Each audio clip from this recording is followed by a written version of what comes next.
শান্ত কোচি শহর। এখানকার সবচেয়ে বড় সমস্যা হলো কোনো পোষা প্রাণী একবার হারিয়ে গেলে তাকে আর খুঁজে পাওয়া যায় না। এই শহরেই নিজেদের আস্তানা গেড়েছে কিছু ভয়ানক চক্র। একদিকে এক বিকৃত মনা সাইকো যে শখের বশেই শিশুদেরকে একের পর এক কিডন্যাপ করে চলেছে, অন্যদিকে একদল ড্রাগ ডিলার যারা অত্যন্ত স্পেশাল একটা জিনিস স্মাগল করে রাতারাতি বড়লোক হওয়ার নেশায় মত্ত। এই দুই অন্ধকার গ্রুপ যখন তাদের নিজেদের কারবার নিয়ে ব্যস্ত, ঠিক সেই সময়ে ভাগ্যের এক অদ্ভুত পরিহাসেই বিপজ্জনক চক্রগুলোর মাঝখানে এসে পড়ে শহরের নতুন সেলিব্রিটি পেট ডিটেকটিভ টনি। এমন ভরপুর সাসপেন্স আর অবিশ্বাস্য সব টুইস্ট, কিছু পাগলের পাগলামি, একটু ফান আর মিস্ট্রিতে ভরা গল্প নিয়ে আজ আপনাদের সামনে তুলে ধরব সম্প্রতি মুক্তিপ্রাপ্ত মুভি পেট ডিটেকটিভের এক্সপ্লেনেশন। তো চলুন আর কথা না বাড়িয়ে শুরু করা যাক।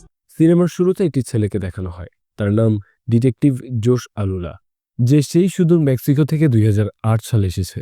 তবে এখানে মেক্সিকো থেকে সে কেন আসলো তার এক ইতিহাস আছে। ড্রাগ মাফিয়া পাবলো এসকোবারের যুগ শেষ হওয়ার পর 90-এর দশকে মেক্সিকোতে যখন নতুন নতুন ড্রাগ মাফিয়ারদের জন্ম হচ্ছিল, তখন এদের সবার মধ্যে নিষ্ঠুর ড্রাগ মাফিয়া ছিল পিটার সাম্বাই। তার চক্রের নাম ছিল মুন্ডা কার্টেল। কিডন্যাপিং, বন্দুক যুদ্ধ, 100-র বেশি খুন, মাদক পাচার এবং বড় বড় সব ক্রাইমের পেছনে ছিল সাম্বাইয়ের নাম। আমেরিকার FBI, ইন্টারন্যাশনাল সংস্থা ইন্টারপোল সবাই শুধু হন্যে হয়ে সাম্বাইয়ের একটা ছবি খুঁজছিল, কারণ আজ পর্যন্ত কেউ তাকে কখনো দেখেনি, আর কেউ একবার দেখলে তাকে আর জীবিত পাওয়া যেত না। তাই জোশ আলুলার একটাই শখ ছিল অন্তত সাম্বাইয়ের একটা ছবি তোলা। এদিকে জোশ গোপনে জানতে পারে যে সাম্বাই একটা জায়গায় তার ডিল করতে যাচ্ছে। জোশ আলুলার ছিল শুধু একটাই লক্ষ্য, সে যে কোনো মূল্যে সাম্বাইয়ের একটা ছবি তুলবে। তাই দৃঢ় সাহস নিয়ে সে সেই গোপন আস্তানার দিকে যায়। সেখানে তখন এক মেক্সিকান মেয়েকে ড্রাগ মাফিয়া মারতে মারতে জিজ্ঞেস করে আজ এখানে সাম্বাইয়ের আসার কথা, সে কেন আসেনি। মেয়েটা শয়তানি আর হাসি দেয়। তখনই গাড়িতে করে আসে সেই খুনি ডন সাম্বাই। সাম্বাই এসেই সবাইকে গুলি করে হত্যা করে, আর এই সুযোগে জোশ সাম্বাইয়ের ছবি তুলে নেয়। কিন্তু ক্যামেরার ফ্ল্যাশ লাইটে সাম্বাই জোশের চেহারা দেখে ফেলে। জোশ কোনো মতে যান নিয়ে পালায়, তবে ততক্ষণে সেখানে মেক্সিকোর পুলিশ চলে আসে। মুন্ডা কার্টেল পুলিশকে দেখে প্রচুর ঘাবড়ে যায়, ফলে তাদের মধ্যে শুরু হয় ভয়ানক এক সংঘর্ষ। সেদিনের ওই অতর্কিত হামলার পরেই সাম্বাইয়ের ধ্বংস শুরু হয়। জোশ সাম্বাইয়ের ভয়ে সোজা ইন্ডিয়া চলে আসে। তেমন কোনো ভালো চাকরি না পাওয়ায় নিজের ডিটেকটিভ এজেন্সি খোলে, যার নাম ডিটেকটিভ আলুলা ইন্টারন্যাশনাল ফ্রম মেক্সিকো। তবে এই দেশের লোকেরা আবার ওষুধের দোকান আর ডিটেকটিভ এজেন্সির মধ্যে পার্থক্য বোঝে না। জোশ বাধ্য হয়ে সেই এজেন্সি বন্ধ করে মেক্সিকোর অভিজ্ঞতাকে ঝাল মশলা মাখিয়ে সাম্বাইয়ের অন্তর্ধান নামের একটা বই লিখা শুরু করে। সে যখন এই বই লিখছিল তখন তার ছেলে টনি ধীরে ধীরে বড় হচ্ছিল। বাবার মতো টনিও বেকার হয়ে ঘুরে বেড়াচ্ছে। সারা জীবন লেখাপড়ায় ফাঁকিবাজি করার কারণে টনি কোনো চাকরিও পায়নি। তার উপরে গার্লফ্রেন্ড কেই এর বাবার একটাই ডিমান্ড, ছেলে যেন কোনো সিকিউরিটি ফোর্সে কাজ করে। তাই টনি বাধ্য হয়ে তার বাবার ডিটেকটিভ এজেন্সি পুনরায় চালু করে। তবে টনি জানে না সাধারণ এক কেস তাকে কত বড় এক ঝামেলায় ফেলে দেবে। গভীর রাতে টনি দাঁড়িয়ে আছে এক ছাদের কিনারায়। এইটা ভেবে না যে সে লাভ দেবে, সে তো আসলে ছাদ বেয়ে নেমে দেখা করতে এসেছে তারই ভালোবাসার মানুষের সাথে। তবে টনিকে নিয়ে কেই এর একটাই অভিযোগ, টনি তাকে সময় দেয় না, আর আলতু ফালতু কেস সামলাতে গিয়ে 2-3 দিন ধরে গায়েব থাকে। কখনো কেস সলভ করলেও তো হতো, তবে সে সামান্য এক নেকলেস খুঁজতে পারে না, তাকে নিয়ে কি বা আশা করা যায়। তাই কেই সরাসরি ব্রেকআপ করতে চায়। এরা যখন ব্রেকআপের ডিসকাশনে ব্যস্ত, তখন দূরে জাহাজের জেটিতে মকবুল নামের এক লোক গাড়ির ড্রাইভিং সিটে বসে তার মেয়ে রিয়ার সাথে ভিডিও কলে কথা বলছে। তখন সিলভা নামের এক লোক জাহাজ থেকে একটা বাক্স নিয়ে আসে। তার আচরণ কেমন যেন সন্দেহজনক। সিলভা মকবুলকে বলে, এই বাক্সে 300 কোটি জিনিস আছে, কিন্তু এতে আমার লাভ কি? কারণ গোডাউনে জিনিস পৌঁছে দিলে আমাকে মাত্র 50,000 টাকা দেবে। এর থেকে ভালো আমরা মুন্নারে গিয়ে আমার এক পরিচিত লোককে 1 কোটিতে বেচবো। মকবুল ঘাবড়ে গিয়ে বলে, তোমার কি মনে হয় কানাক সভাপতি এসব জানলে তোমাকে আস্ত রাখবে? আসলে কানাক সবাইকে দেখানোর জন্য সভাপতি কিচেন নামের ব্যবসা করে। আসলে ওই ব্যবসার আড়ালে সে স্মাগলিং এর রাজত্ব চালায়, যে বর্তমানে দক্ষিণ ভারতের সব থেকে বড় স্মাগলার। মকবুল বহু কষ্টে তার পুরনো সমস্যা থেকে নিজেকে আর তোর পরিবারকে বাঁচিয়েছে, তাই সে আর এইসবে জড়াতে চায় না। মকবুল রাস্তার পাশে গাড়ি থামিয়ে খাবার কিনতে গেলেই সিলভা কাউকে কল দিয়ে জানায় মকবুল সিলভার প্রস্তাবে রাজি হচ্ছে না। তখনই হঠাৎ কালো গাড়ি ভর্তি কিছু লোক এসে সিলভাকে মারতে শুরু করে। মকবুল দৌড়ে এসে তাকে বাঁচাতে গেলে তাকেও মেরে রাস্তায় ফেলে দেয়। সিলভা কোনো রকমে গাড়ি নিয়ে পালায়। এদিকে দিলরাজ নামের এক লোক গভীর রাতে উঠে তার ডাইনিমার্কে স্ত্রীর অর্ডার পালন করতে শুরু করে। দিলরাজের স্ত্রীর কাজ সারাদিন নাক ডেকে ঘুমানো, আর স্বামীকে হোয়াটসঅ্যাপে মেসেজ দিয়ে কাজের অর্ডার দেয়া। স্ত্রীর অত্যাচারে এত বিরক্ত দিলরাজ তার একটাই প্রার্থনা যেন তার স্ত্রী সোজা উপরে চলে যায়। থালা বাসন মাজা থেকে শুরু করে ঘর মোছা, নাস্তা বানানো সব বেচারা একাই করে। এমনকি তার স্ত্রীর ললির প্রাণপ্রিয় কুকুর কান্নুকে বাথরুম করিয়ে পরিষ্কার করানোটাও তারই কাজ। কিন্তু আজ কান্নুর রুমে এসে দেখে সে খাঁচায় নেই। ডলি এই খবর জানতেই এমন এক চিৎকার দেয় যে কেই এর বাবা মা জেগে যায়। ঘরে আলো জ্বলতে দেখে কেই আর টনি এক কোনায় গিয়ে লুকায়। ডলি আসলে কেই এর ফুকু হয়, তাই বোনের চিৎকার শুনে বাবা মা ছুটে আসে। সমস্যা হলো এই অ্যাপার্টমেন্টে কোনো সিসিটিভি ক্যামেরা নেই, আর দুই নিকম্মা ওয়াচম্যান ঘুমাচ্ছিল, তাই কাল্লুর খোঁজ কেউ জানে না। কেই এর বাবা সান্ত্বনা দিয়ে বলে, আমি এখনই আমার পুরো ফোর্সকে পাঠাচ্ছি, আপনি ভয় পাবেন না। স্ত্রীর ভয়ে দিলরাজও সবার সাথে কান্নুকে খুঁজতে চায়। সিলভা গাড়ি করে পালানোর সময় সেই লোককে কল দিয়ে বলে মকবুল আমার অফারে রাজি হয়নি, ওরা আমাকে মারতে এসেছে দেখে মকবুল পালিয়ে গেছে।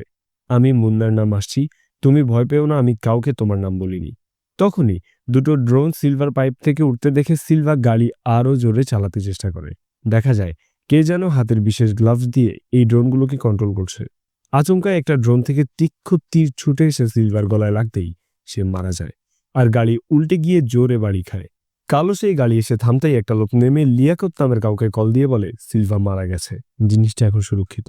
যে ড্রোন কন্ট্রোল করছিল সেই মেয়েটাকে গাড়ির পেছনেই দেখা যায়। ললির কান্নু তখন সবার নজর এড়িয়ে সেই গাড়ি থেকে নেমে লাল গাড়িতে ওঠে। কান্নু সেই গাড়িতেই থেকে যায়। পরের দিন সকালে টনি তার অফিসে আসতেই তাকে থানা থেকে একটা কেসের সাহায্যের জন্য ডেকে নেওয়া হয়। টনির তো হেভি ভাব বাড়ে, কারণ ফাইনালি পুলিশেরও টনির সাহায্যের দরকার হলো। টনি থানায় আসতেই হেড কনস্টেবল বলে হাইওয়েতে একটা অ্যাক্সিডেন্ট হয়েছে, পুলিশের ধারণা এটা খুন। টনি তার গোয়েন্দাগিরি জ্ঞান বোঝাতে বলে হ্যাঁ, এটা অবশ্যই খুন, কারণ লাশের গলার ডান পাশে ধারালো বস্তুর দাগ পাওয়া গেছে, আর এমনটা কোনো ধারালো চাকু বা ড্রোন দিয়েই করা সম্ভব। ফিঙ্গারপ্রিন্ট তদন্ত করলে জানা যাবে কে এই খুনের আসল রহস্যকারী। লাশটাকে টেনে গাড়ির পাশে রাখা হয়েছে, তার মানে আশেপাশে খুঁজলেই খুনি সম্পর্কে কোনো না কোনোভাবে ক্লু পাওয়া তো যাবেই। হেড কনস্টেবল হেভি খুশি হয়। সেই ক্লু দেখতেই দেখা যায় এটা আর কিছুই নয়, বরং অনেক ডিটেকটিভ এজেন্সির কার্ড।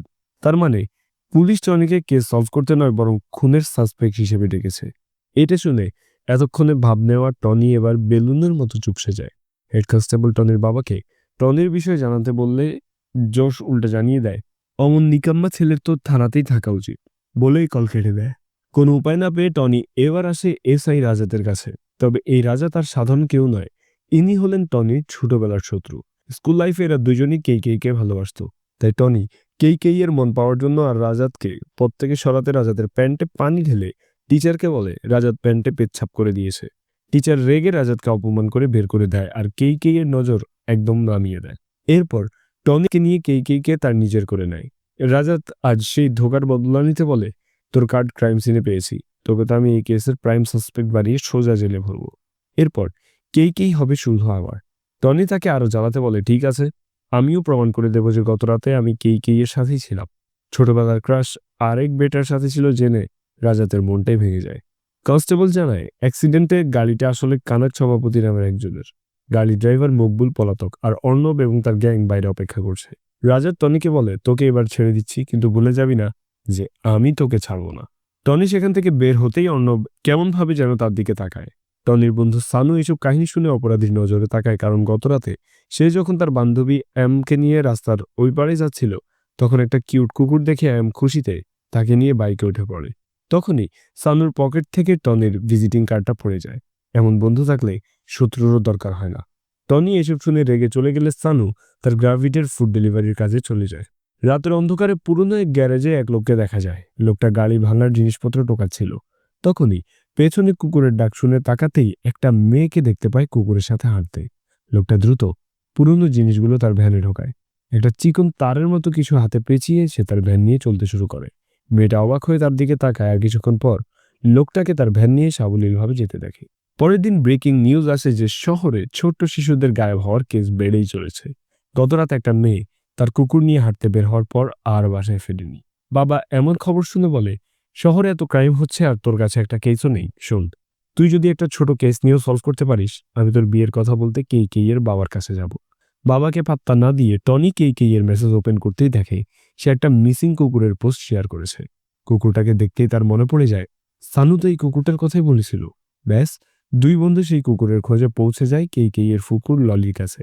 ললি মেলা খুশি হয়ে টনিকে পেট ডিটেকটিভ নাম দিয়ে দেয় আর সাথে 1 লাখ টাকা পুরস্কার। ব্যাস, এইখান থেকেই টনির মাথায় আসে পেট ডিটেকটিভ বিজনেস আইডিয়া। সানুও পরের দিনই সারা শহর জুড়ে পেট ডিটেকটিভের লিফলেট বিতরণ করে। এরপর তো কেস আর কেস আসতেই থাকে। টনি এবার আপডেটেড ডিটেকটিভ, তাই সে খুঁজে পাওয়া সব পেটের গলায় জিপিএস ট্র্যাকার ঝুলিয়ে দেয়। এভাবেই যখন তার দিন কাটছিল তখনই একদিন কেই কিছু বাচ্চা নিয়ে তার জন্মদিনের অনুষ্ঠান পালন করছিল। বরাবরের মতোই টনি দেরি করে, কারণ রাস্তার মাঝখানে তার গাড়ি নষ্ট হয়ে যায়। তাই তাড়াহুড়ো স্কুলের বাচ্চাদের অটোতে উঠে বসে। হঠাৎ তার নজরে পড়ে একটা মেয়ের হাতে সুন্দর একটা কাচের বয়ামে কিছু মাছ রয়েছে। টনি মাছগুলোর ছবি তুলে নিয়ে জিজ্ঞেস করে, এগুলো কোথায় পেলে? অটো ড্রাইভার সুনীল বলে, আমি দিয়েছি।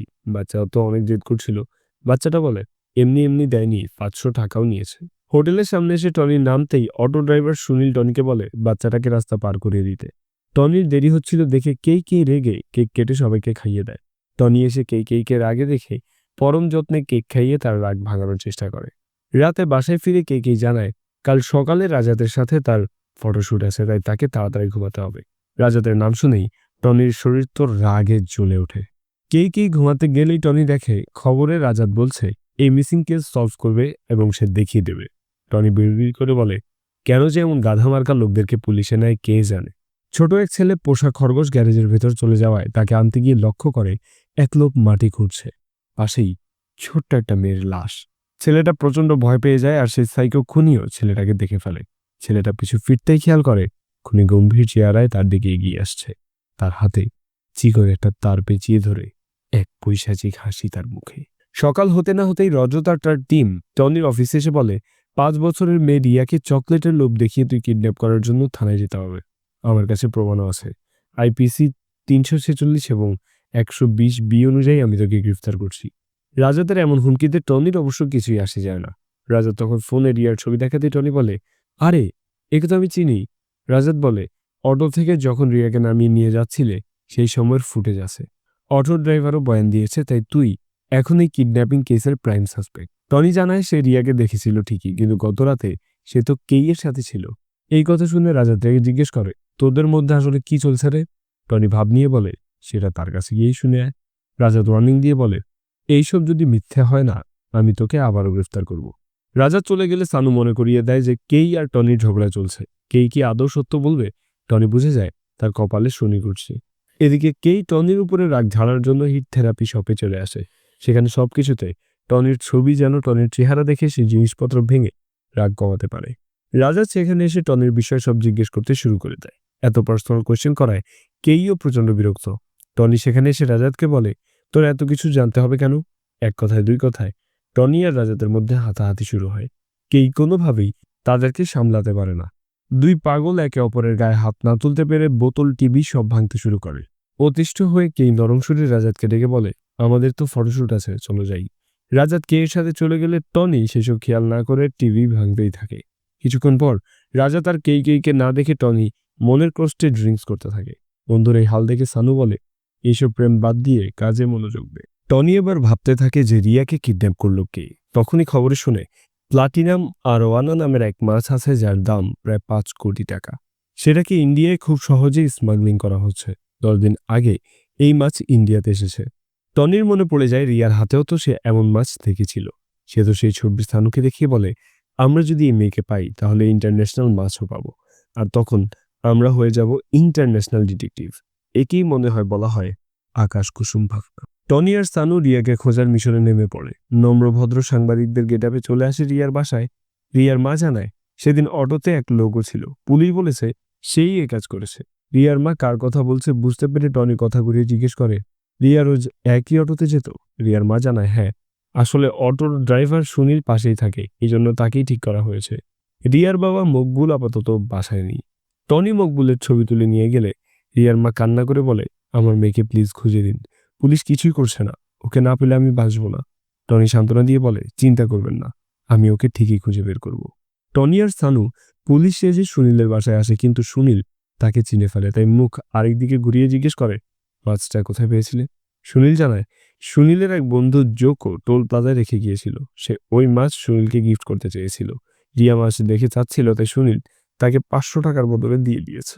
টনি আর সানু এবার জোকোর কাছে গিয়ে মাছ কোথায় জানতে চাইলে জোকো নেশার ঘরে উল্টোপাল্টা বলে।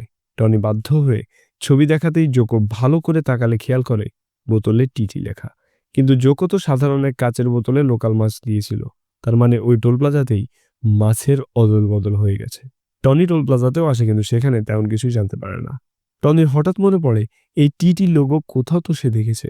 তখনই তার মনে পড়ে এটা তার বন্ধু থমাসের লোগো, যেটা সে ছোটবেলায় বেঞ্চে বানাতো। টনি থমাসকে কল দিয়ে জিজ্ঞেস করে সে কি কোনো বোতল ডিজাইন করেছিল। থমাস বলে হ্যাঁ, নীল ঢাকনা আর অক্সিজেন সিস্টেম করা। টনি এবার খুশি হয়ে বলে আমি এখনই আসছি। কিন্তু থমাস বারণ করে বলে আমি তো সোলো ট্রিপে যাচ্ছি, কিন্তু বাস্তবে তাকে পুলিশ কোনো এক কেসের জন্য গ্রেফতার করে নিয়ে যাচ্ছে।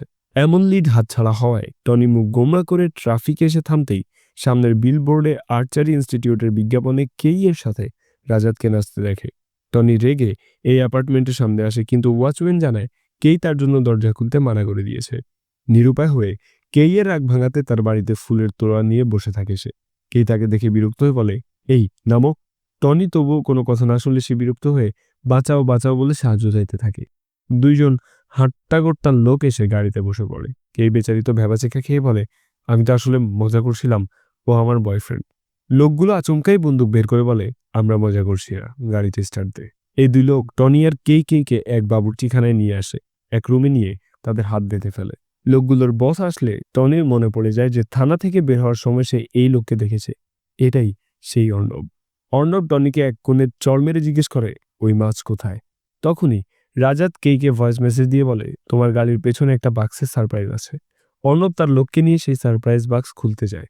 তখনই এদের সবার বস কানাক আসলে অর্ণব বলে মকবুল আমাকে ধোকা দিয়েছে, সে মাছ নিয়ে পালিয়ে গেছে আর এরা হলো ডিটেকটিভ, মনে হচ্ছে এরা কিছু জানে।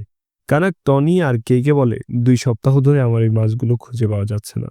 ভালোই ভালোই বলছি, মাছ কোথায় আছে বলে দাও, না হলে একদম টুকরো টুকরো করে ফেলবো। থমাস তখন টনির ফোনে কল দিলে অর্ণব রিসিভ করে। থমাস কিছু না শুনেই বলে আমি জামিন পেয়ে গেছি, তুই কোথায়? তুই তখন যে বোতলের কথা বলেছিলি ওটা খুলবি না, তাহলে কিন্তু বোম ব্লাস্ট হবে। কারণ আমার পার্টনার ধীরু অন্য বোতলের জায়গায় ওই বোতলে বোম ফিট করে দিয়েছে, সাথে মিউজিকও আছে। আর এই সব ভণ্ড কাজের জন্যই থমাসকে জেলে যেতে হয়েছে। কানা এবার থমাসকেও ধরে আনতে বলে। থমাসকে আনলে টনি বলে ওই বোতলে 30 কোটি টাকার মাছ ছিল, তোকে যে বোতলে অর্ডার দিয়েছি তার চেহারা মনে আছে? থমাস জানায় ফোনে তার একটা ছবি আছে। সাথে সাথেই টনি তার কেরামতি দেখায়। তার ঘড়িতে লাইটার সিস্টেম থাকায় আগুন ধরিয়ে বাঁধন খুলে হিরোর মতো এক লাফ দিয়ে নিজেকে মুক্ত করে। টনি থমাসের ফোনে লোকটার মানে সাজিদের ছবি দেখে বের হতেই যাবে, তখনই রাজাতের দেয়া গিফটের কথা মনে পড়ে যায়। তাতে কি আছে দেখার জন্য গেলেই কেই তাকে বারণ করে, কিন্তু টনি এত জোরে লাথি মারে যে ভেতর থেকে হার্ট শেপের ধোয়া আর আই লাভ ইউ মিউজিক বেজে ওঠে। শব্দ পেয়ে অর্ণব আর তার দলবল সেখানে আসলে বিদ্যুতের গতিতে থমাস পেছনে সরে যায়। টনি সবাইকে মেরে চিৎপটাং করে ফেলে। তিনজন পালাতে গেলে বাবুর্চিরা চাকু ছুরি খুন্তি যা পারে তাই নিয়ে সামনে দাঁড়ায়। টনিও কম নাকি, সে ফল সবজি গরম থালা বাটি যাই পায় তাই দিয়ে সবাইকে মারতে থাকে। টনিকে এক মহিলা মারতে আসলে টনি কেইকে তোলে আর কেই কারাতের মতো একটা লাথি মেরে মহিলাকে ফেলে দেয়। তিনজন পালাতে গেলে বলদ থমাস সেই মহিলাকে সাহায্যের জন্য হাত বাড়িয়ে দেয়।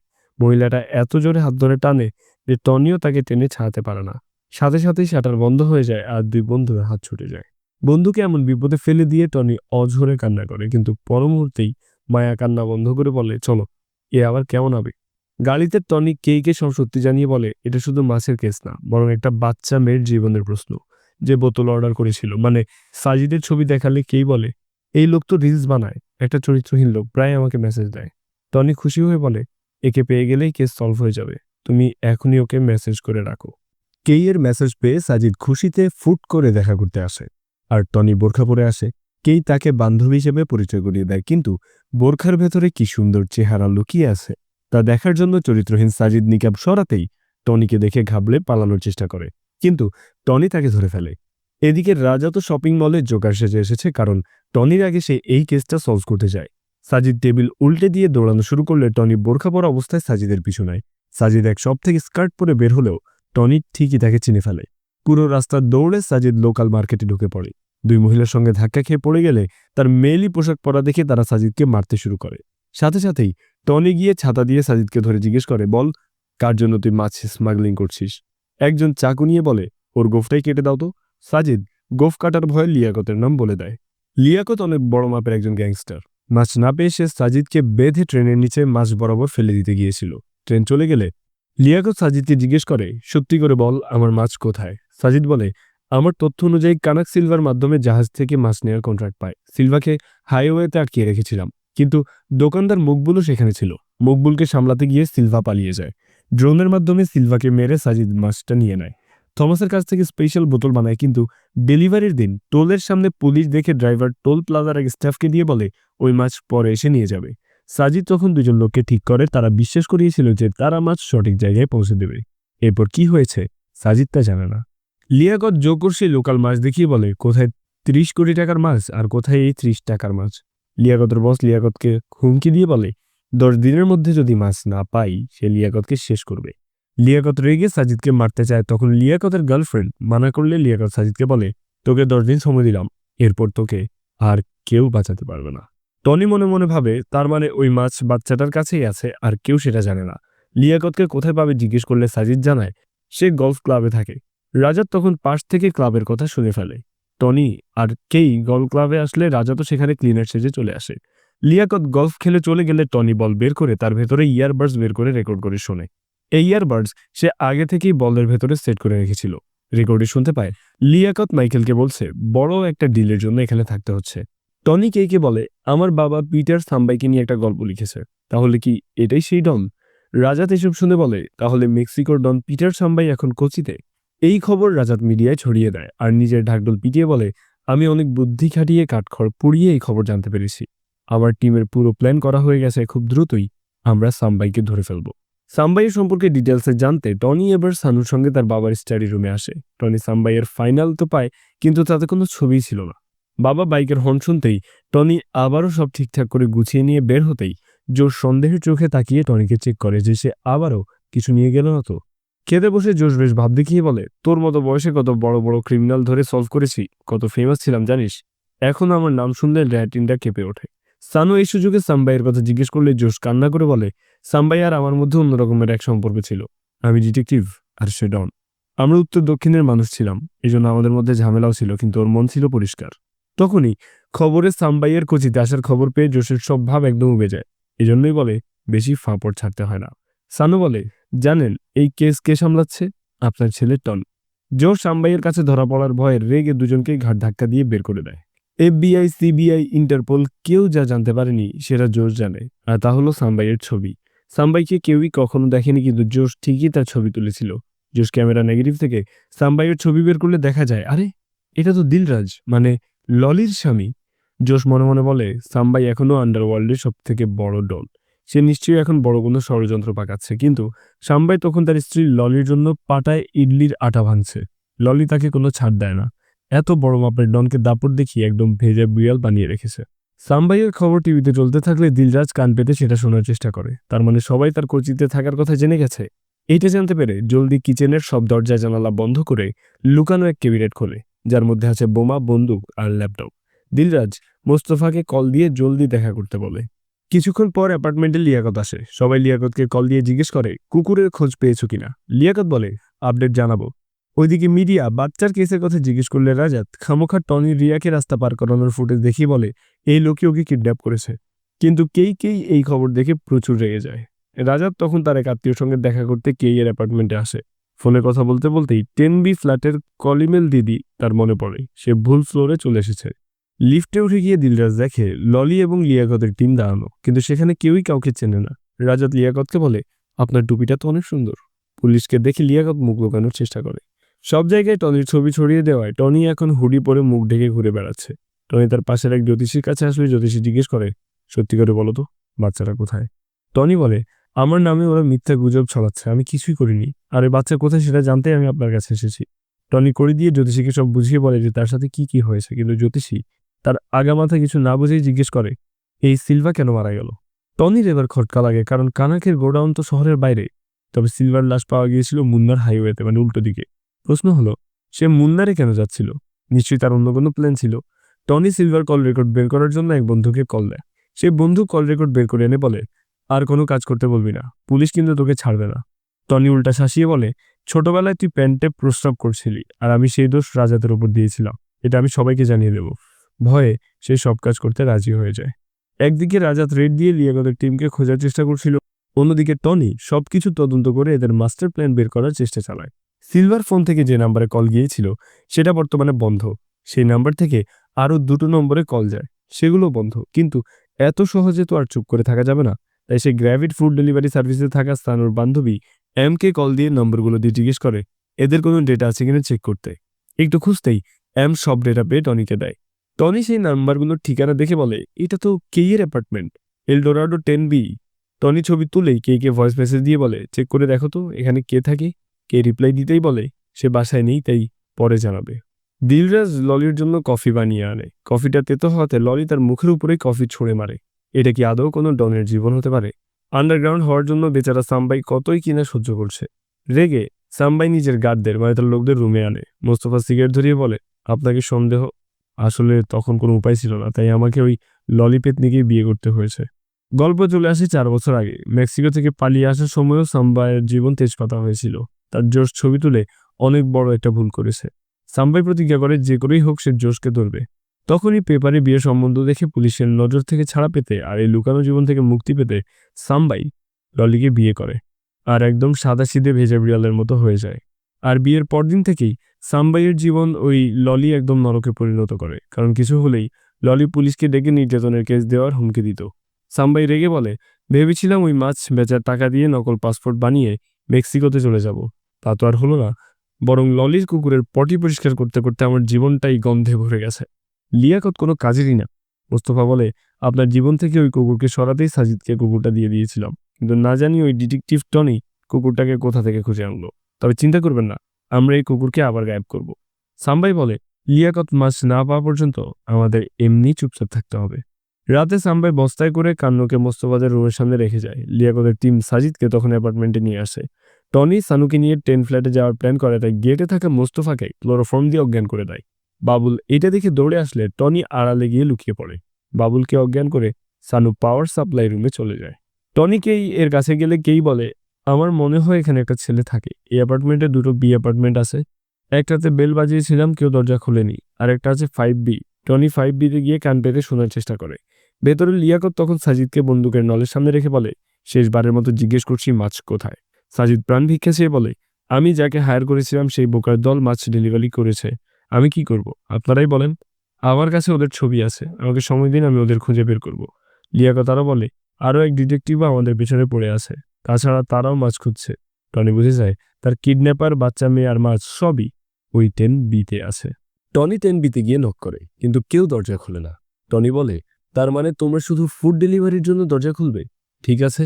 টনি এবার গ্র্যাভিটে অর্ডার দিয়ে নোট লিখে দেয় 10B দরজা না খুললে 5Bতে যেতে। ডেলিভারি বয় ফালুদা নিয়ে চলে আসে অ্যাপার্টমেন্টে। আজ আবার তার প্রথম ডেলিভারি, তাই সবকিছু যেন ভালো করেই হয় সেটাই দোয়া করতে থাকে। তবে সে জানে না সামনে কি হতে যাচ্ছে। লিয়াকত যখন ড্রিল মেশিন দিয়ে সাজিদকে একদম টাইট ফিশ করার ব্যবস্থা করে, ঠিক তখনই সানু পুরো অ্যাপার্টমেন্টের পাওয়ার সাপ্লাই বন্ধ করে দেয়। ডেলিভারি বয় 10B এর দরজায় বারবার নক করলেও কেউ যখন দরজা খুলে না, তখন সে নোট পড়ে রাখে 10B দরজা না খুললে 5Bতে যেতে। তাই সে এবার 5Bতে গিয়ে নক করতেই লিয়াকত বেরিয়ে আসে। তখনই রিয়াকে কিডন্যাপ করা সেই 2 লোক সিঁড়ি দিয়ে রিয়ার সাথে করে নিচে নামছিল। লিয়াকত তাদেরকে দেখেই চিনে ফেলে। লিয়াকতের লোকজনকে আসতে দেখে ছেলে দুটো দৌড়ে পালায়। এই সুযোগে রিয়া লিফটে উঠে পড়ে। তখনই টনি সেখানে এসে দেখে রিয়া লিফটে করে নিচে নামছে, তার হাতে মাছের সেই কাঁচের জার। গার্ডের সাথে ধাক্কাধাক্কির সময় সানু আবারও পুরো বিল্ডিংয়ের মেন সুইচ অফ করে দেয়। ততক্ষণে লিফট গ্রাউন্ড ফ্লোরে থেমে যায়। লিফটের দরজা খুলে গেলে রিয়া হাঁটতে হাঁটতে কিছুটা সামনে গেলেই দেখে সেখানে সাম্বাইয়ের স্ত্রীর কুকুর মানে কান্নুকে বস্তায় ভরে রাখা হয়েছে। রিয়া বস্তার মুখটা খুলে দিতেই কান্নু বের হয়ে বিল্ডিংয়ের বাইরে যেতে শুরু করে। রিয়াও তার পিছু পিছু যায়। টনি সিঁড়ি দিয়ে নিচে নামার সময় জানালা দিয়ে উকি দিয়ে দেখে রিয়া কুকুরটার পেছনে যাচ্ছে। তাড়াতাড়ি দৌড়ে এসে নিচে আসে, কিন্তু ততক্ষণে রিয়া বিল্ডিংয়ের বাইরে চলে গেছে। তখনই দেখা যায় কিছু দূরে সেই সাইকো খুনি চলে এসেছে। টনি বিল্ডিংয়ের বাইরে এসে আশেপাশে খুঁজতে শুরু করে, আর তখনই 2জন লোক এসে টনির ওপর অ্যাটাক করে। টনি তাদেরকে মারতে মারতে একজনের মুখ সরিয়ে ফেলতেই দেখে এটা তো আসলে রিয়ার বাবা। ঠিক তখনই রিয়ার নানা এসে টনির মাথায় একটা ইট দিয়ে মেরে তাকে অজ্ঞান করে ফেলে। এদিকে সেই সাইকো লোকটা রিয়াকে কিডন্যাপ করে নিয়ে চলে যায়। টনিকে কিডন্যাপ করে রিয়ার বাবা আর নানা পুরনো একটা বাসায় নিয়ে আসে। আসলে কয়েকদিন আগে খবরে যখন রাজাত জানিয়েছিল টনি রিয়ার কিডন্যাপিং এর প্রাইম সাসপেক্ট, তারপর থেকেই রিয়ার পরিবারের লোকজন টনিকে সন্দেহ করছে। টনি বলে, আমি নিজেই তো রিয়াকে খুঁজছি, রিয়ার কিডন্যাপিং এর পেছনে আমার কোনো হাত নেই। কিন্তু রিয়ার পরিবারের লোকজন এই কথা কিছুতেই বিশ্বাস করে না। অপরদিকে যে কিডন্যাপ করেছিল তার ফোন অন হয়ে তার বসকে কল দেয়। যেহেতু টনি তার ফোন নাম্বার ট্র্যাক করে লিস্টে রেখেছে, তাই ফোন অন করার সাথে সাথেই টনির কাছে নোটিফিকেশন চলে আসে। সাথে সাথেই টনি রিয়ার বাবাকে ঘরের মধ্যে আটকে রেখে সেখান থেকে পালিয়ে যায়। সেখান থেকে বের হয়ে টনি রিয়ার কিডন্যাপারদেরকে কল দেয়। তাদের সাথে দেখা করতে গেলে লোক দুটো জানায়, আমরা মাছের ব্যবসা করে ভালোভাবেই দিন পার করছিলাম, এই কাজে অনেক টাকার অফার পেয়ে আমরা রাজি হয়ে যাই। কেজিএফ দেখার পর রকি ভাইয়ের মতো গ্যাংস্টার হওয়ার আশায় আমরা কোচিতে আসি। কোচিতে আসার পর আমরা একদিন একটা অফার পাই, ছোট একটা বাচ্চাকে কিডন্যাপ করতে হবে। আর আরেকটা কাজ ছিল একটা মাছের পটকে এক জায়গা থেকে আরেক জায়গায় ডেলিভারি করতে হবে। আমরা সাজিদের কথা মতো টোল প্লাজা থেকে সেই মাছের পট নিয়ে বেঙ্গালোর যাওয়ার একটা ট্রাকের ড্রাইভারের কাছে দিয়ে আসি। এরপর রিয়াকে কিডন্যাপ করে নিয়ে আসি। যেই লোক রিয়াকে কিডন্যাপ করতে বলেছিল সে আমাদের 10B ফ্ল্যাটে থাকতে বলেছে। বাচ্চাটি যেন কান্না না করে সেই কারণে আমরা তার সাথে সারাদিন খেলাধুলা করতাম। সব ঠিকঠাকই চলছিল, কিন্তু গতকাল সকালে সব গোলমাল হয়ে যায়। বাসা থেকে বের হতে গেলে দেখি দরজার সামনে পুলিশ দাঁড়িয়ে আছে। আসলে রাজাত তখন সেই আত্মীয়র সাথে দেখা করতে এসেছিল, আর তার পাশের ফ্ল্যাটেই কিডন্যাপাররা রিয়াকে কিডন্যাপ করে রেখেছিল। পুলিশ মানে রাজাতকে দেখে কিডন্যাপার দুটো ভয় পেয়ে যায় আর রিয়াকে আবারও বাসায় রেখে আসার সিদ্ধান্ত নেয়। তাই তখন রাতের বেলা রিয়াকে সাথে নিয়ে বিল্ডিং থেকে তারা বের হয়ে আসে। তখনই লিয়াকতের সাথে তাদের দেখা হয়। তাদের মারামারির এক পর্যায়ে রিয়া সেখান থেকে লিফটে উঠে চলে যায়। টনি কেইকে বলে, মেয়েটা আমার সামনে ছিল, তারপরও আমি তাকে বাঁচাতে পারিনি। কেই বলে, এত চিন্তার কিছু নেই, আমরা আবারও ওই বাচ্চাকে খুঁজে পাবো। গত রাতে তো পুরো বিল্ডিংয়ে বেশ শোরগোল পড়ে গিয়েছিল। এদিকে গত রাতেই সাম্বাইয়ের স্ত্রীর কুকুরটা আবারও হারিয়ে গেছে। টনির মনে পড়ে গত রাতে সে রিয়াকে কুকুরটার সাথে দেখেছিল। কুকুরটা মানে কান্নু যেন আবার হারিয়ে না যায়, তাই কয়েকদিন আগেই কান্নুর গলায় সে একটা জিপিএস ট্র্যাকার লাগিয়ে দিয়েছিল। টনি তাড়াতাড়ি সেই জিপিএস এর লোকেশন ট্র্যাক করতে শুরু করে। এদিকে সেই সাইকো কান্নুকে আদর করার সময় তার গলায় সেই ট্র্যাকার দেখে ফেলে। ততক্ষণে টনি লোকেশন ট্র্যাক করে সেই বাসার কাছাকাছি চলে এসেছে। টনি তখন আসল কিডন্যাপার শামসুকে মেসেজ করে জানিয়ে দেয় যে রিয়ার লোকেশন সে পেয়ে গেছে। সেই সাথে টনি শামসুর কাছে রিয়ার লোকেশন পাঠিয়ে দেয়। এইদিকে ডন সাম্বাই জেনে যায় টনি নামের এক পেট ডিটেকটিভ মাছের ডিল সম্পর্কে জানে। সাম্বাই বুঝতে পারে এইটাই সেই টনি যে তার স্ত্রীর কুকুর খুঁজে এনে দিয়েছে। টনি দরজা খুলে দেখে সেখানে অর্ণব দাঁড়িয়ে আছে। আসলে রিয়ার বাবা মকবুলকে অর্ণবের কাছে মাছের পট ডেলিভারি করতে পাঠিয়েছিল, কিন্তু সেটা হারিয়ে যাওয়ার কারণে মকবুল ভয়ে সেখান থেকে পালিয়ে যায়। সবাই ভাবে মকবুল তাদেরকে ধোঁকা দিয়েছে, তাই অর্ণব মকবুলের মেয়েকে কিডন্যাপ করার জন্য শামসুকে ভাড়া করে। তার লক্ষ্য ছিল মেয়ের বিনিময়ে মাছগুলো ফেরত চাইবে, কিন্তু তার আগেই সবকিছু গোলমাল হয়ে যায়। টনি অর্ণবকে মারতে শুরু করলে সেই সাইকো খুনি এসে টনিকে আটকায়, আর অর্ণব একটা গর্ত খুঁড়তে থাকে, কারণ সেখানে সে টনিকে পুঁতে রাখবে। সেখান থেকে বেশ খানিকটা দূরে আশেপাশে রিয়াকে আর কিছু কুকুরকে আটকে রাখা হয়েছিল একটা খাঁচায়, যেন রিয়াকে ওই কুকুরগুলো খুব আশ্রয় আর এই সাইকো সেই পৈশাচিক দৃশ্য দেখে আনন্দ পায়। কুকুর দিয়ে বাচ্চাদেরকে মেরে আনন্দ নেয়াই এই সাইকোর ফেটিস। এজন্যই সে বাচ্চাদেরকে কিডন্যাপ করত। তখনই টনি উঠে কুকুরের গলার চেন ধরে আছাড় মেরে কুকুরটাকে সেখানে মেরে ফেলে। টনি রিয়াকে নিয়ে বাইরে আসার সময় দেখে ততক্ষণে সেখানে শামসু চলে এসেছে। টনি শামসুকে বলে, রিয়াকে বাসায় পৌঁছে দাও। টনি মাছের জার নিয়ে যখন তার এজেন্সির দিকে রওনা হয়, তখনই কেই তাকে কল করে জানায় ডন সাম্বাইয়ের লোক তাকে কিডন্যাপ করেছে। কেই বলে, যাকে পুরো দুনিয়া খুঁজছে সেই মোটকা আমার আন্টির স্বামী। লিয়াকত বলে, যদি তোর গার্লফ্রেন্ডকে জীবিত দেখতে চাস তাহলে আয়, মাছগুলোর ঠিকানা দিচ্ছি, সেখানে নিয়ে আয়। টনির লোকেশন চেক করার সময় কানাক কল দিয়ে বলে, যদি বাচ্চাটাকে জীবিত চাস তাহলে মাছগুলো নিয়ে আমার কাছে আয়। আসলে শামসু যখন রিয়াকে নিয়ে তার বাসার দিকে যাচ্ছিল, তখন কানাকের লোকজন এসে রিয়াকে আবারও কিডন্যাপ করে। কানাক আর সাম্বাই তার লোকজনকে একই ঠিকানায় আসতে বলে। কিছুক্ষণ পর টনি সেখানে আসে। টনির হাতে মাছের জার দেখে লিয়াকতে গিয়ে আসলে শামসু এসে বেশ কিছু কুকুর ছেড়ে দেয়। কুকুরগুলো সবাইকে তাড়া করতে শুরু করলে টনি কেই আর রিয়াকে নিয়ে সেখান থেকে পালিয়ে যায়, কিন্তু বাকি লোকজনও তাদের পিছু করতে থাকে।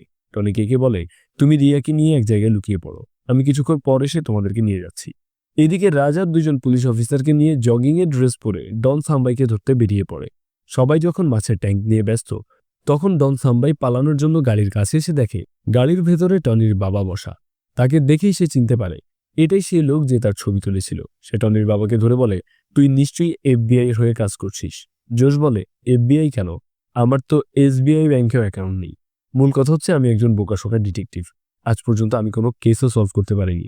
আমার কপাল খারাপ, তাই সেদিন আপনার ছবি তুলতে নিয়েছিলাম। সাম্বাই কোনো কথা না শুনেই টনির বাবাকে তার সাথে নিয়ে যায়। এইদিকে পার্কের মধ্যে সেই ফিশ ট্যাঙ্ক নিয়ে এখনো লঙ্কাকাণ্ড থামেনি। এই ধাওয়াধাওয়ের মাঝেই কানাকের ছেলে একসময় ফিশ ট্যাঙ্ক আর রিয়াকে ধরে ফেলে। আরেকজন এসে তাকে লাথি মারতেই রিয়া পানির মধ্যে পড়ে যায়। সাথে সাথেই টনি পুলের মধ্যে লাফ দেয় আর লোকটা পড়ে যেতেই টনির বন্ধু সানু এসে ফিশ ট্যাঙ্ক নিয়ে পালিয়ে যায়। টনি রিয়াকে বাঁচিয়ে সেখান থেকে আসতেই বাকি সবাই পুলের ওপর ঝাঁপিয়ে পড়ে। তখনই রাজাত এসে বলে, সিনেমার শেষ না, পুলিশ তো সময় মতোই চলে এসেছে, সবাই যার যার হাত উঁচু করে পানি থেকে উঠে আসো। রাজাত সবাইকে গ্রেফতার করে নিয়ে যাওয়ার সময় দেখে টনি সেখানে বসে আরামে পিৎজা খাচ্ছে। রাজাত টনিকে বলে, দেখেছি আমি 30 কোটি টাকার মাছ পেয়ে গেছি, আর ইন্টারন্যাশনাল ডন সাম্বাইকেও গ্রেফতার করেছি। আসলে সে যাকে গ্রেফতার করেছে সেই লোকটা সাম্বাইয়ের বডিগার্ড, আর তার হাতে নকল মাছের বয়াম। অথচ রাজাত ভাবছে এটাই আসল ইন্টারন্যাশনাল ডন, আর তার হাতে 30 কোটি টাকার মাছ। আর এইদিকে রাজাত চলে যেতেই কেই টনিকে জিজ্ঞেস করে আসল মাছগুলো কোথায়, কিন্তু টনি এর কোনো উত্তর না দিয়ে মিটিমিটি হাসতে থাকে। গল্প চলে আসে কয়েক মাস পরের ঘটনায়। কয়েক বছর আগে যেই গল্পটা মেক্সিকোতে শুরু হয়েছিল সেটা এখন শেষ করার সময় এসেছে। জোশ তার ছাত্রদেরকে গর্ব করে বলে, সেই গল্পের শেষটা আমিই করেছি। সবাই জিজ্ঞেস করে, কিন্তু আসল ডন পিটার সাম্বাইয়ের কি হলো? জোশ বলে, সাম্বাই যখন কান্না করতে করতে আমার কাছে ক্ষমা চায় তখন আমার মনটা নরম হয়ে গলে যায়, তাই তাকে আমি ক্ষমা করে দিই। কিন্তু আসল ঘটনা ছিল পুরোপুরি উল্টো। ডন সাম্বাই উল্টো তাকে দয়া করে হাত পা বেঁধে রাস্তার পাশে ফেলে রেখে চলে যায়। মানে এই লোকের ফাঁপড়বাজি কখনোই শেষ হবে না। জর্জ বলে, সে আর আমার জন্য এমন কি, আবারও বড় কোনো কেস শুরু করবে? ওই বেচারাকে এমন শিক্ষা দিয়েছি যে সারা জীবন আর কখনো ডনগিরি দেখাবে না। এখন দেখো গিয়ে বেঁচে থাকার জন্য হয়তো কোনো রেস্টুরেন্টে থালা বাসন মাখছে। সবাই জিজ্ঞেস করে, শুনেছি আপনার ছেলে নাকি 30 কোটি টাকার মাছগুলো পুলিশের কাছে ফেরত দিয়েছে। জোশ বলে, এছাড়া আমার ওই বদ ছেলের আর কোনো যোগ্যতা আছে নাকি? তার কাছে তো আমার মতো বুদ্ধি নেই। 30 কোটি টাকার মাছগুলো পুলিশের কাছে জমা দিয়ে বদলে একটা ফুলের মালা নিয়ে এসেছে। কত বড় বোকা হলে মানুষ এমন কাজ করে। অপরদিকে টনিকে দেখা যায় সে বেশ দামি ব্র্যান্ডের একটা গাড়ি নিয়ে তার এজেন্সির সামনে এসেছে। টনি বলে, প্লাটিনাম আরোয়ানা, এমন এক মাছ যা মানুষের ভাগ্য একদম ঝকঝকে করে দিতে পারে। যখনই সব ঝামেলাগুলো শান্ত হয়ে গিয়েছিল তখন টনি সেই মাছগুলো পুলিশের কাছে ফেরত দিয়ে আসে। টনি তার অফিসের সামনেই আসলে দেখা যায় কেই সেখানে দাঁড়িয়ে অপেক্ষা করছে। অফিসের ভেতর গোপন একটা দরজা খুলতেই কেই হতবাক হয়ে টনির দিকে তাকিয়ে থাকে। আসলে এই কয়েক মাস টনি সেই মাছগুলোকে তার কাছে রেখেছে। এরই মাঝে সেই মাছের ডিম থেকে পোনা হয়, আর সেগুলোকে বড় করে সে রীতিমতো একটা ফিশ ট্যাঙ্ক বানিয়ে ফেলেছে। আর আসল মাছগুলোকে পুলিশের কাছে ফেরত দিয়েছে, কারণ সেই মাছগুলোকে পুলিশ খুঁজছিল। পুলিশের কাছে ফেরত না দিলে তারা সবসময় টনির পেছনেই পড়ে থাকতো। যেহেতু এখন মাছগুলো পাওয়া গেছে তাই কেউ টনিকে নিয়ে মাথা ঘামায় না। আর টনি একটা মাছ রিয়াকে উপহার দেয় আর একটা মাছ শামসুকে। সে এতটাই চালাক যে আর কাউকে দুটো মাছ দেয় না, না হলে তারাও বাচ্চা উৎপাদন করবে। টনি পুলিশকে 30 কোটি টাকার মাছ ফেরত দিয়ে এসেছে, আর এখন তার কাছে যে মাছ আছে সেই মাছের দাম 300 কোটি টাকা। অপরদিকে অ্যাপার্টমেন্টের নোটিশ বোর্ডে ডন সাম্বাই একটা নোটিশ রেখেছে। সে লিখেছে, একটা আন্ডারওয়ার্ল্ড ডনের সাথে আজ পর্যন্ত কেউ এমন ব্যবহার করতে পারেনি। একদিন আমি ঠিকই ফিরে এসে তোর মতো স্ত্রীর কাছ থেকে বদলা নেব। আর যেদিন আমি ফিরে আসব সেদিন ললি, তোর আর তোর ওই পোষা কুকুর কান্নুর জীবন শেষ হবে। না জানি ডন সাম্বাই এরপর কবে ফিরে আসবে আর কার কপালে কি দুঃখ দেবে, কিন্তু এইখানেই মুভির কাহিনী শেষ হয়। তো প্রিয়জনেরা, এই ছিল আমাদের আজকের মুভি এক্সপ্লেনেশন। ভিডিওটি আপনাদের কেমন লাগলো তা কমেন্ট করে জানাতে ভুলবেন না। ভালো লাগলে লাইক করুন এবং শেয়ার করুন আপনার বন্ধুদের সাথে। গল্পটি শোনাচ্ছিলাম আমি সাইফ। আজকে বিদায় নিচ্ছি, শীঘ্রই দেখা হবে আবার অন্য কোনো ভিডিওতে। প্রিয়জনের খেয়াল রাখুন।